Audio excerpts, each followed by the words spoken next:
Let me set the scene for you. It's 11 p.m. on a Friday night, you're just coming off exam season, and you can barely think in full sentences. Maybe it took you 20 minutes to make a bagel that morning because you couldn't focus. Regardless, you don't know what to do with yourself, and so you pick up your DSi with intent to play something new. You don't plan on starting a video tonight, but when you see this, you know you're in for something special. This was the case for me when after 16 years of seeing Dragon Quest Heroes Rocket Slime, I finally tried it out. Before we continue with my arguably too vivid story of my experience, we should go all the way back to 2003 when this strange spin-off series began.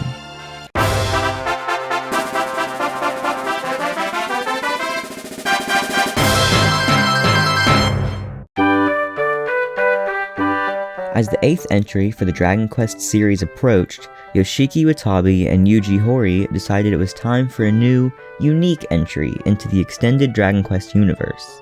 It had been discussed prior that the team wanted to make a game oriented towards children. This went in line perfectly with Watabe's idea for a slime-centric title. This is what led directly into, and pardon my pronunciation, Slime もりもりドラゴンクエスト衝撃の尻尾弾. This was the Japanese exclusive beginning to the Slime series. Even though they were synonymous with the Dragon Quest series, it was decided against having a protagonist with a sword and shield, and to focus more on unique gameplay elements based on what only a slime could do. This idea paid off, and the game was a hit, resulting in one more international sequel and one more Japanese exclusive entry. It is mighty unfortunate that we didn't get the first or third game in the series, but hey, I'm gonna appreciate what we have, even if I didn't when this game first came out.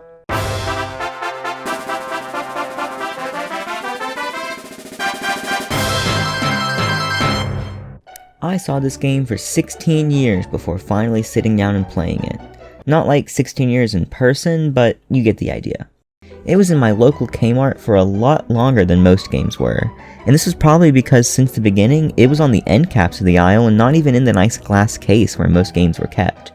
I would go on to argue that this is the second lowest point a game can hit, only coming before clearance. Clearance being where the game would end up in the latter years of Kmart selling video games. Shortly after stopping the sale of games though, my local Kmart closed and I think it caught on fire? Anyways, the game had been reviewed well and was selling around the country very well, so I would have expected more for it.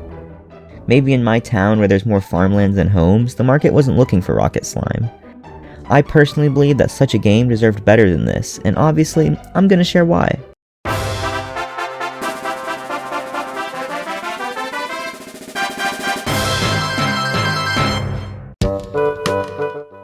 I'd be lying if I said that I didn't have very set expectations for this game. Not expectations of quality, high or low, but more of just the way it would play. I'd never even seen a screenshot, video, or read the back of the box. All I had to go off of was the cover of a slime being rocketed through the air. Do y'all remember Bob-omb Squad? Like that game from New Super Mario Bros. DS? Well, in my head, for more than a decade, that was all Rocket Slime was. To say I was wrong would be beyond an understatement, but that is a good thing. I was surprised it was an action-adventure. Of all things, that wouldn't have been something I considered.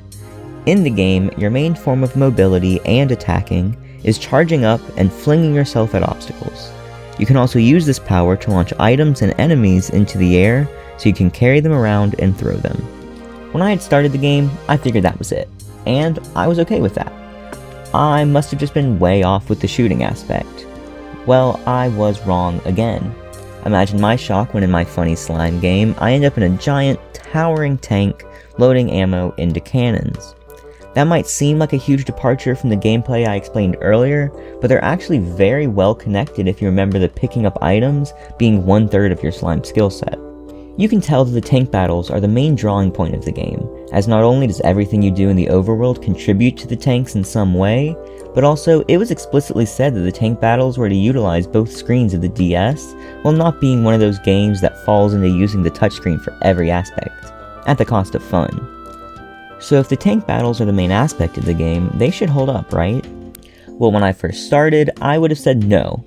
At their core, the tank battles are one-on-one races to shoot random items at an enemy to bring their health to 0. This is done by firing your shots at different altitudes than the enemy to avoid collisions which would cancel both shots out. Once your enemy runs out of HP though, you still need to, obviously enter their tank and forcefully destroy its heart. This is intense, but at the start of the game, it's more slow than anything.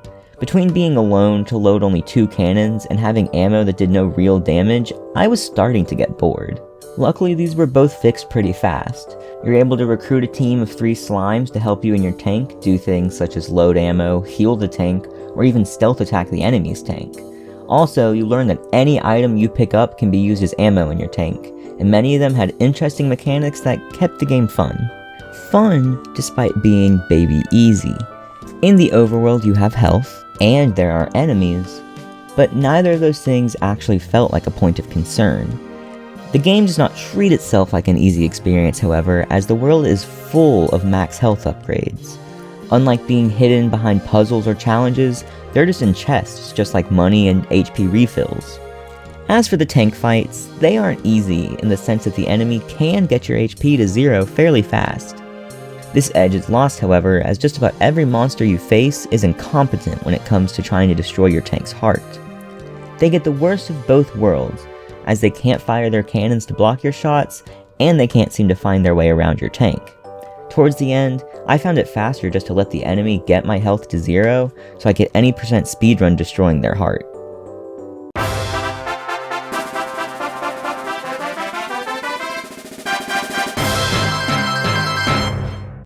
A fun day playing in the garden with your slime friends is cut short when a gang of platypunks, these fellas, attack and destroy your entire town.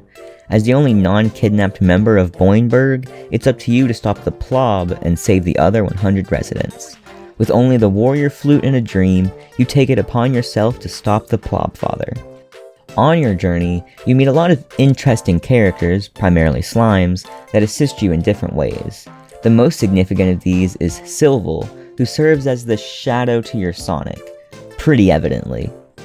All of what you do leads you to confront the plob father, Don Clawleone, who is possibly the baddest dude I've ever seen.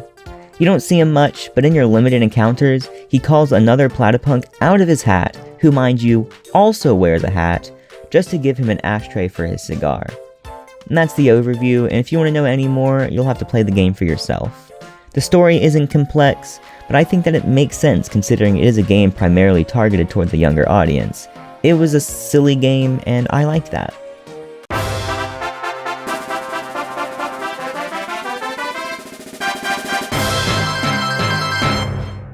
This game both looks and sounds pretty good, and this isn't coming as a surprise considering the names behind it. These compliments also extend to the first game, which managed to look and sound wonderful on the previous generation's hardware. A big drawing point for the game was being able to see the 100 different slimes that you're required to save. They come in all shapes, sizes, big, small, blue, green, hairy, bald, and of course those with feet. If one slime stuck out to me other than Shadow the Hedgehog, it would be the ninja Tokyo Tom.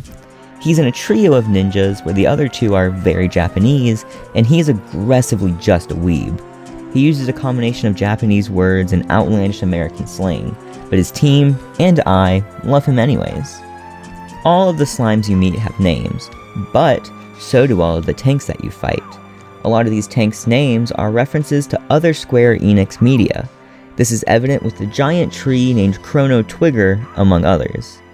In the latter section of the game, there is a tank named DQ Swords with a Z. This is a reference to a Nintendo Wii spin-off of Dragon Quest that wouldn't have come out for another 2 years. It's also a game that I planned on covering even before picking up Rocket Slime. Maybe this is a sign. Speaking of other Dragon Quest games, this game does a lot to tie itself into the main series games. Of course, the monsters you see are all enemies from the game, but also all the ammo you shoot are items that the player would use in a normal Dragon Quest game. This connection is really sealed, as the reward for saving all the slimes is a trial from the goddess that gives you the hero's sword, which I think is pretty fun. Lastly, the game is funny. Well, funny might be a strong word, but I would certainly call this game silly, which is a good thing. 99% of the humor here is puns, even to the point where there is a man credited as the pun guy. Don't worry, those credits are also full of slime puns. my favorite being the replacement of special thanks with special slurps. Unfortunately, a lot of the jokes are lost in translation, as obviously translation isn't Square Enix's first priority for Dragon Quest.